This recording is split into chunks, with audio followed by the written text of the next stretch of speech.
Hi there, and welcome to English as a Second Language.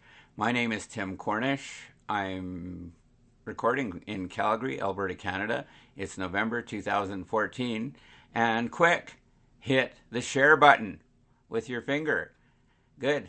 If you could do that, you will get future lessons from me for free on Facebook. Yay! Okay, so anyway, today's lesson will be the Bay of Fundy. Okay. To describe it, you wouldn't think there was anything unusual about the Bay of Fundy. It is simply a large inlet of the North Atlantic Ocean, which stretches 280 kilometers between the maritime provinces of New Brunswick and Nova Scotia. It is located along a huge plate of earth called the continental shelf in a valley that was once dry land. A rising sea level has since covered the bay with waters that reach depths of up to 200 meters. It sounds like a typical bay of water you could find anywhere in the world.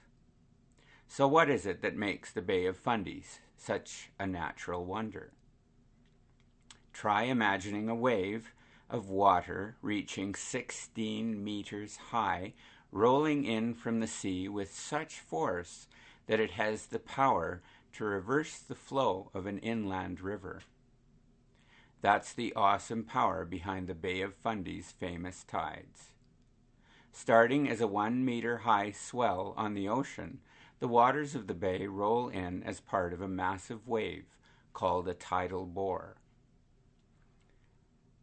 At Minas Basin, in the upper area of the bay, these tidal bores can cause water levels to rise and fall 13 meters on average, and as much as 16 meters during spring tides. This gives the Bay of Fundy the highest tides in the entire world.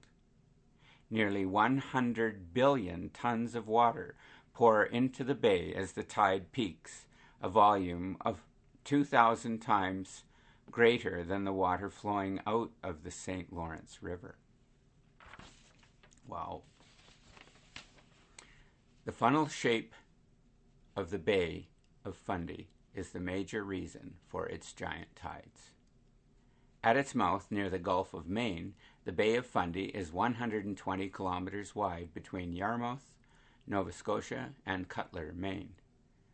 Further inland, behind Cape d'Or, where the bay branches off into two channels, the width is reduced to just 28 kilometers at Cape Chignecto.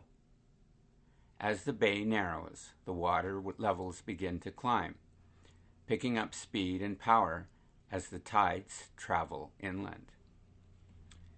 Near the head of the bay, the giant wave is forced upward as it runs out of room to move.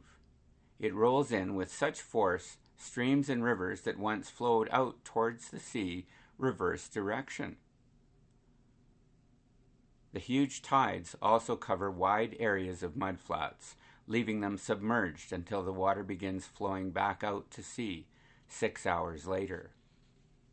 At high tide, the waters of the Bay of Fundy are home to fin and humpback whales, porpoises, and dozens of other sea creatures.